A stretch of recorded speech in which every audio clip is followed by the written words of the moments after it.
My role, I would say, is first and foremost to bring the expertise of the Institute to this project. International relations, security, diplomacy, these are all very relevant topics for security, and with the introduction of such a technology, powerful technology, it's important to keep the perspective of such institutions with this expertise, but also the perspective from the Western Balkans, which face, I would say, fundamentally different challenges just because of the stage of development in these countries. So it's quite important to represent that accurately in such a fast-changing landscape. It's fascinating. I mean, on the one side, you have these small medias that now have a chance to compete with the large players and get voices out there, a bit more pluralism, because the media in the Western Balkans, in my country in particular, it's quite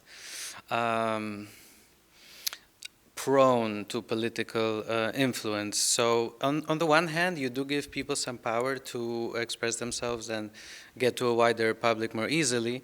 On the other, regulation becomes ever more difficult because the media landscape is even more fragmented. Delicate balancing act. I guess you give people tools, but then difficult to monitor them. So how it affects literacy, it's in how you use it. I mean, it's a powerful technology. Again, it's how you use it.